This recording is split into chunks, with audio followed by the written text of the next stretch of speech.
العالمين والعاقبة للمتقين والصلاة والسلام على سيد المرسلين وعلى آله وأصحابه أجمعين أما بعد أعوذ بالله من الشيطان الرجيم بسم الله الرحمن الرحيم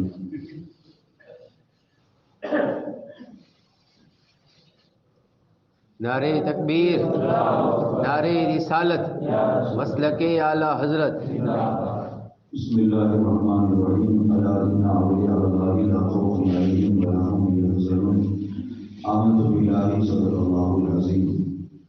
آئیے کچھ سننے اور سنانے سے پہلے ہم اور مل کر بارگاہ رسول اللہ رسول اللہ کی بات کا انتظار پیش کری پڑے بابا سے بڑا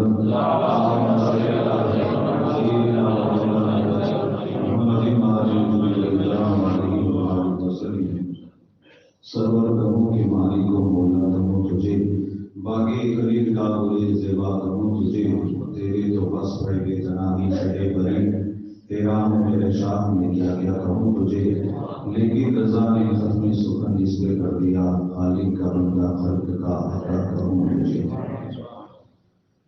اعلیٰ حضرت کے منجلے بھائی علامہ حسن رضا انہوں نے بارگاہ غریب نواز میں کلام پیش کیا ہے کہ خواجہ ہند وہ دربار کے حالات تیرا کبھی محروم نہیں مانگنے والا تیرا۔ اور آخری شعر میں لکھتے ہیں محی الدین غوث اور خواجہ معین الدین ہے، محی الدین غوث اور خواجہ معین الدین ہے، اے حسن کیوں نہ ہو محفوظ عقیدہ تیرا۔ یعنی کہ معین الدین جیسی ذات تیرا غوث ہے اور معین الدین جیسی عظیم ذات تیرے لیے خواجہ ہے، تو پھر تجھے تیرے عقیدے کی فکر کیوں ہے؟ کون بگاڑ سکتا ہے تیرے عقیدے؟ اور وارث سے ان میں اعلیٰ حضرت پیر و مرشد حضور تاج الشریع علیہ الرحمہ انہوں نے بارگاہ غریب نواز میں جو منقبت پیش کی گئی ان کے چند اشعار خواجہ ہند وہ دربار ہے اعلیٰ تیرا، خواجہ ہند وہ دربار ہے اعلیٰ تیرا، خسرو دہر ہوا مانگنے والا تیرا۔ خسر اور دہر کسے کہتے ہیں؟ خسر کہتے ہیں مالک اور دہر کہتے ہیں وقت، یعنی خواجہ ہند وہ دربار ہے اعلیٰ تیرا، خسر دہر ہوا مانگنے والا تیرا، یعنی غریب نواز آپ کا دربار وہ ہے کہ آپ کا منگتا بھی وقت کا مالک ہو جاتا ہے۔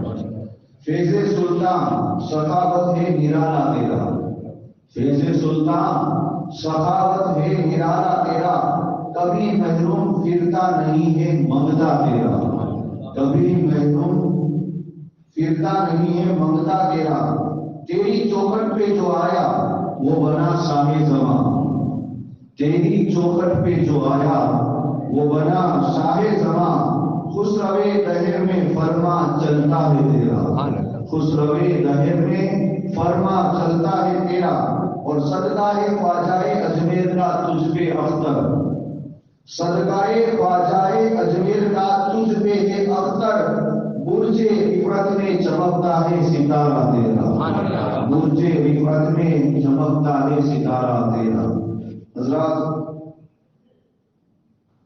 کارواں روا دوارے اجمیر کی طرف ابھی میں نے تقریباً سنا کہ کھمباریاں میں سے 100 سے قریب لوگ اجمیر شریف گئے ہیں۔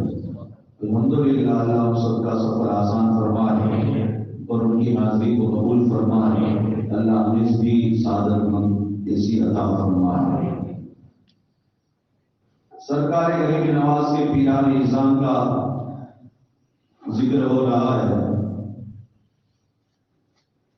اور کل سے عطائے رسول کا مختصر ذکر شروع ہوگا۔ آج بھی دیکھیے الحمدللہ ہم اہل سنت والجماعت ہیں، ہمیں تو سرکار غریب نواز کا صدقہ ملتا ہے اور ہم ان کے در کے بھکاری بھی ہیں، منگتے بھی ہیں، لیکن سرکار غریب نواز کا انداز سخاوت تو دیکھو، جو مانگتا ہے انہیں بھی دیتے ہیں اور جو نہیں مانگتا انہیں بھی دے دیتے ہیں۔ کیا بولے کیا ہے یہ؟ بڑے بڑے اولیاء بھی خاموش سے کہتے تھے بس کہ تصویر محمد ہے چہرہ میرے خواجہ کا، کعبہ ہے فقیروں کا روزہ میرے خواجہ، اور جس کو نہ یقین آئے اجمیر چلا جائے، بٹتا ہے وہاں گھر گھر صدقہ میرے خواجہ کا۔ بیان کیا ہوا ان کا مرتبہ؟ بڑے بڑے اولیاء بھی اپنی زبان یہ کہہ کر خاموش کر دیتے۔ اللہ نے مقام ہی کچھ ایسا دیا ہے۔ اچھا آپ یہ بات سمجھنا کہ جو نہیں مانتا انہیں بھی ملتا ہے، جو آپ کو مانتا بھی نہیں، آپ سے مانگتا بھی نہیں، آپ کی برائی بھی کرتا ہے، اس کو بھی اللہ آپ کا صدقہ عطا فرماتا ہے۔ آج ملک کے اندر سرکار غریب نواز کا صدقہ پانی کی طرح بڑھتا ہے، اور ایسا نہیں کہ بس رقم کچھ، بلکہ سال کے اندر کروڑوں کی تعداد میں سرکار غریب نواز کا صدقہ بڑھتا ہے۔ 40 کروڑ 30 کروڑ۔ اب سنیے وہ کیسے۔ پیران نظام کا ذکر ہوا، سید ابو یوسف چشتی، اچھا یہ 5 بزرگ، ابو اسحاق شامی، جہاں سے چشتی سلسلہ شروع ہوا، ابو اسحاق شامی، ان کے مرید ابو احمد چشتی، ان کے مرید ابو محمد چشتی، پھر ان کے بھانجے اور سید ابو یوسف چشتی، ان کے بیٹے سید مودود چشتی۔ ان 5 کو خواجہ خواجگاہ کہا جاتا ہے۔ یہ 5 بزرگوں کو خواجہ خواجگاہ کہا جاتا ہے، اور آج جن کا مختصر ذکر کرنا ہے، اور سرکار غریب نواز کی چوکھٹ پر ہمیں عقیدت کا جو سر جھکانا ہے الفاظ کے ذریعے۔ ابو اسحاق شامی، سید ابو یوسف چشتی، میں نے غالباً بتایا ہو آپ کو، کیونکہ بہت سی کرامتیں ہوتی ہیں، باتوں باتیں میں کچھ رہ بھی جاتی ہو، کہ آپ کے لاکھوں جنات ہو رہی تھے سید ابو یوسف چشتی کے، اور ان کے شہزادے بھی اور ان کے خلیفہ بھی سید مودود چشتی۔ اچھا جب سید ابو یوسف چشتی کا وصال ہوا، آپ کے مزار پر 2 جنات سانپ کی شکل میں ڈیوٹی دے رہے تھے۔ اچھی نیت سے جو آتا اسے آنے دیتے، اور جس کی آنے کی نیت کمزور رہتی آتا لیکن نیت کچھ الگ ہو تو سانپ یا تو اسے ڈس لیتا یا بھگا دیتا۔ اور آپ کے شہزادے سید مودود چشتی ایک دن اپنی بستی والوں کے ساتھ شکار میں گئے، حالانکہ آپ جا نہیں رہتے، لے جائیں گے کہ آپ چلو تو کچھ برکت ہوگی، برکت کے لیے لوگوں نے آپ کو اصرار دیا تو آپ چلے گئے سید مودود چشتی۔ لوگ شکار میں مشغول ہیں اور آپ نگاہوں سے غائب ہو گئے۔ جب لوگ شکار سے فارغ ہوئے تو کہتے سید مودود چشتی کہاں گئے؟ بستی والے آپ کو تلاش کرتے، لیکن آپ ملے نہیں۔ اب بستی والوں نے شکار کو چھوڑا، آپ کی تلاش میں لگ گئے۔ لوگ تلاش کرتے کرتے جاتے ہیں، دیکھا کہ ایک پہاڑ کی غار میں سید مودود چشتی کی پڑھانے کی آواز آ رہی ہے، درس دینے کی۔ لوگ حیران کہ یہ کنہیں درس دے رہے ہیں، جا کر دیکھے تو صحیح۔ جب لوگوں نے جا کر دیکھا کہ سید مودود چشتی کے سامنے 12,000 جنات تعلیم حاصل کر رہے ہیں، تب اندازہ لگائیے پیروں کا مقام اور مرتبہ کیا ہے۔ اب سید ابو اسحاق شامی یہ بیدار جسم میں ہوئی ہے، لیکن آج آپ کا مزار ملک شام وہاں پر موجود ہے۔ آپ کی عبادتیں، آپ کی ریاستیں، یہ سلسلہ عشق کے جتنے بزرگ ہیں، سرکار غریب نواز کے پہلے بھی لے لو، سرکار غریب نواز اور پھر بعد میں جو بھی سلسلہ ہے، خواجہ قطب، بابا فرید، نظام الدین، یہ سارے بزرگوں کا یہ عمل رہا کہ یہ کھانا کم کھایا کرتے تھے۔ کھانا تو زندگی میں کبھی پیٹ بھر کے کھاتے ہی نہیں تھے، کیونکہ آپ فرماتے اگر زیادہ کھائیں گے تو زیادہ ڈکار آئے گا، اور جو دنیا میں زیادہ ڈکار کھاتا ہے قیامت میں اتنا ہی بھوکا رہے گا، اور قیامت کی بھوک اللہ کی بنا۔ تو سید ابو اسحاق ثانی سب سے پہلے آپ نے علم ظاہر حاصل کیا، اور علم ظاہر حاصل کرنے کے بعد 12 سال کی عمر میں حجرے میں چلے گئے اور 30 سال تک اس حجرے میں رہے۔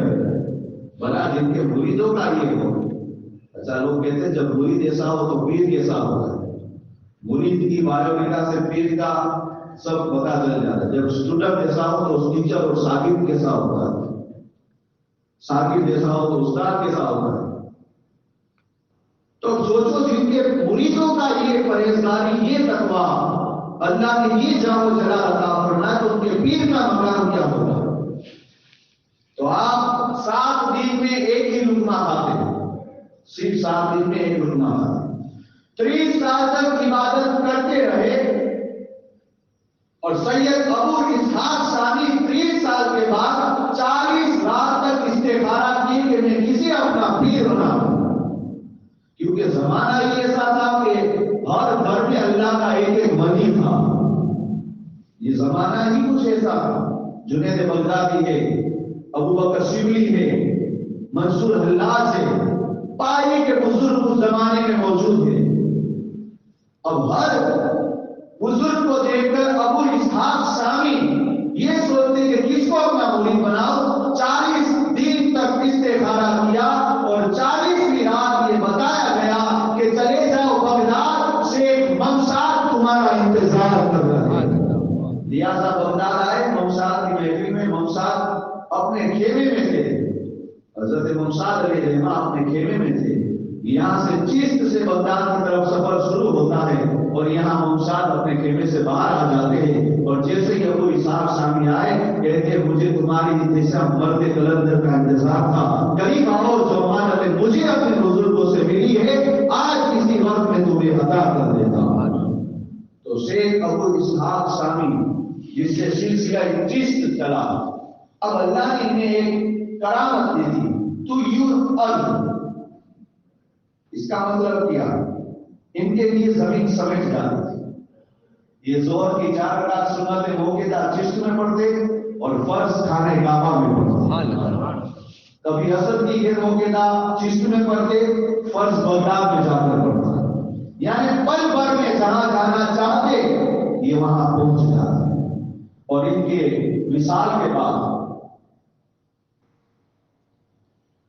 ان کی قبر پر جب ابھی مزار نہیں بنا تھا تو قدرت الہی سے روزانہ عصر کے بعد جب سورج غروب ہوتا اچانک چراغ جل جاتا، یعنی یہ تیل وغیرہ چراغ نہیں، خود بخود ایک سما جل جاتی، اور صبح طلوع فجر تک یہ جلتی رہتی۔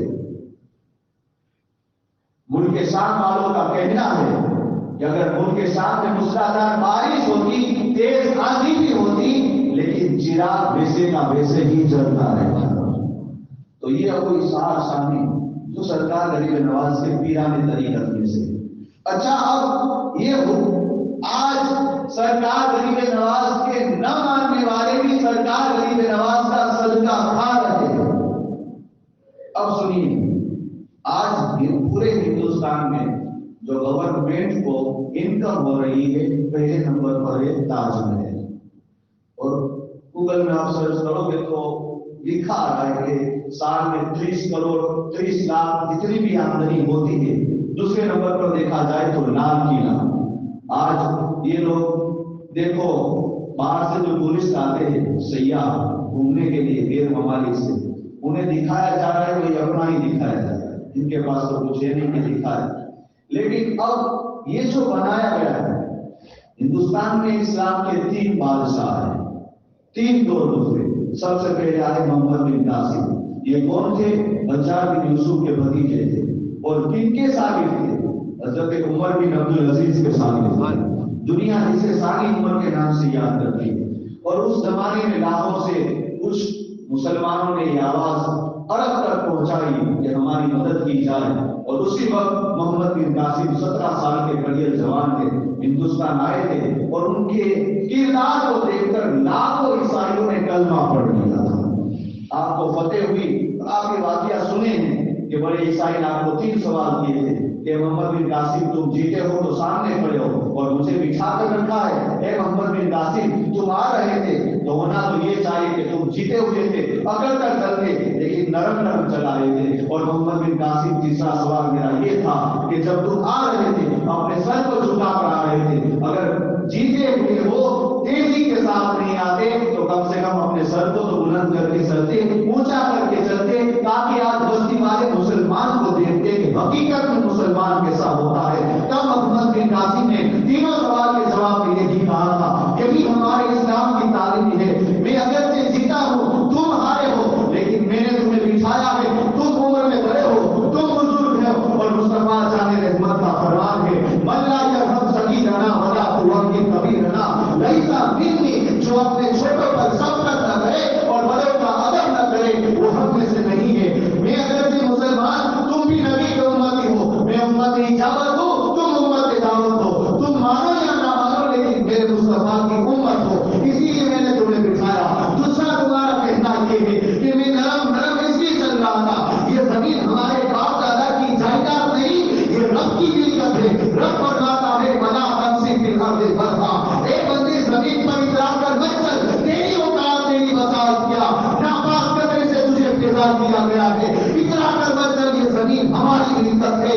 بس قرآن کی تعلیم پر عمل کر کے محمد بن قاسم نے کہا میں آہستہ چلا آ رہا تھا. اور تیسرا سوال تمہارا یہ تھا کہ میں اپنے سر کو جھکا کر چل رہا تھا. وجہ یہ ہے کہ اس دیواروں پر تمہاری ماں اور بہنیں بیٹھی ہیں، حقیقت میں رشتہ آدم سے وہ بھی میری ماں اور بہنیں ہیں، میری غیر محروم ہے اور غیر محروم کو دیکھنا شریعت کی اجازت نہیں دیتا. بڑا پادری اتنا کمزور تھا وہ اپنی سہارے آ کر بیٹھا تھا، لیکن محمد بن قاسم کے تینوں جواب کو سن کر اچھلتا ہے اور کہتا ہے عیسائیوں تم مانو یا نہ مانو، جب چھوٹے محمد کے کردار اور اخلاق کا یہ عالم ہے تو مدینے والے محمد کے کردار اور اخلاق کا عالم کیا ہوگا. اے جو مسلمان کسی کی ماں اور بہنوں پر پوری نگاہ نہیں اٹھا سکتا وہ کسی کی عزت کو کیسے پامال کر سکتا ہے. اسی وقت کلمہ پڑھتا ہوں اور مسلمان ہوتا ہوں. جب بڑا پادری کلمہ پڑھ کر مسلمان ہوا، ساری عیسائیوں کی بستی کلمہ پڑھ کر مسلمان ہو گئے. سبحان اللہ سبحان اللہ. تو یہ محمد بن قاسم، اور جب چلے تھے محمد بن قاسم عرب کی طرف واپس تو ان لوگوں نے کہا کہ ہمیں اجازت دو، ہم آپ کا مجسمہ آپ کی مورتی بنائے. محمد بن قاسم نے کہا کیوں؟ تو ان لوگوں نے کہا کہ ہمیں ایسا لگتا تھا کہ جب مسلمان آئے گا تو ہماری ماں اور بیٹیوں کی عزت کو پامال کیا جائے گا، ہمارے گھروں کو ویران کرے گا. لیکن قسم اس رب کی جس کا تم کلمہ پڑھتے ہو، جس کے دین کو لے کر آئے ہو، اے محمد بن قاسم جب سے تم آئے ہو راتوں کو بھی ہم اپنے گھر کے دروازوں کو کھلا چھوڑ دیتے ہیں. اور دوسرا دور آیا تھا سلطان محمود غزنوی کا، اور آج اتہاس انہیں عمل سے جھلا رہا ہے. کہتے ہیں یہ منشکن اللہ کے لقب ہے، انہوں نے مندر کو توڑا، لیکن حقیقت تاریخ یہ ہے کہ اس مندر میں بھی روزانہ نہ جانے کتنی عورتوں کی عزتوں کو پامال کیا جاتا. اور اسی عورتوں نے یہ دعا کی تھی زمین اور آسمان کے رب ایک کوئی تیرا ایسا بندہ جو ہماری ناموس کی حفاظت کرے. تب اللہ نے سلطان محمود غزنوی کو بھیجا تھا جنہوں نے اپنی زندگی میں 45 جنگیں لڑی ہے. اللہ نے کبھی انہیں فتح ہار نہیں دی، ہر جنگ میں وہ فتح یاد ہوئی ہے. وہی سلطان محمود غزنوی جو بغیر حضور نام محمد صلی اللہ علیہ وسلم کی زبان پر لاتے نہیں تھے. کتنی عبادتیں، کتنا تقویٰ.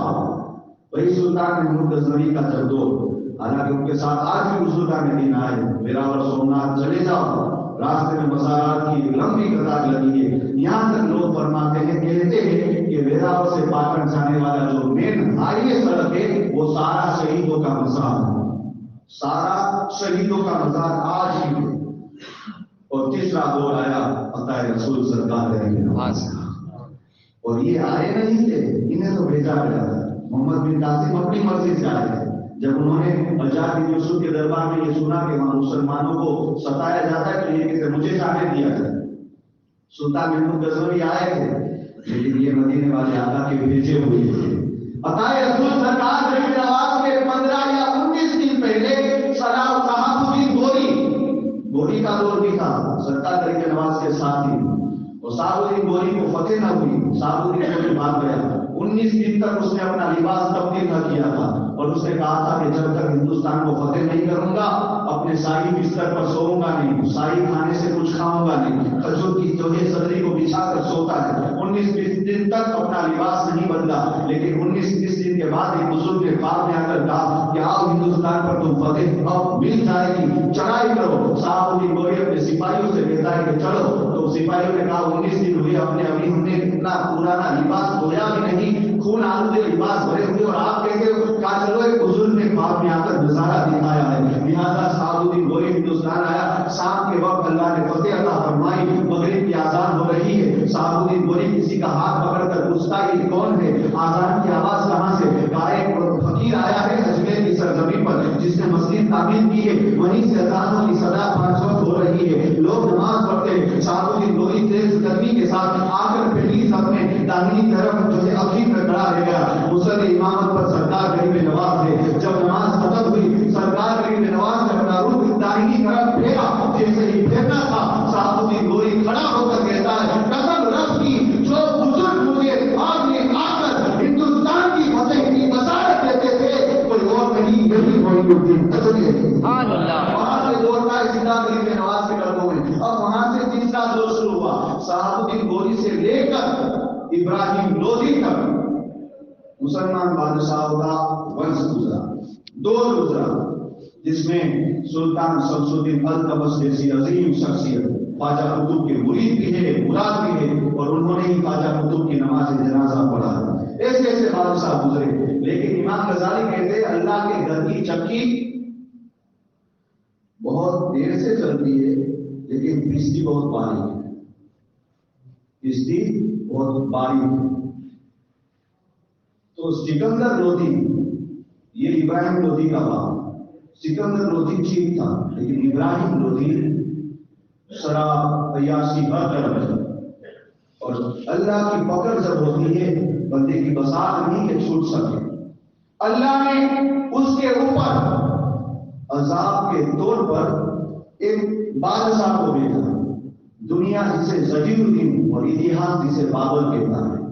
ظہیر الدین آیا اور اس نے سکندر لودھی کی حکومت کو ختم کر کے اپنا مغل ونش شروع کر دیا، حکومت شروع ہوئی، لیکن ظہیر الدین بھی کم نہیں تھا۔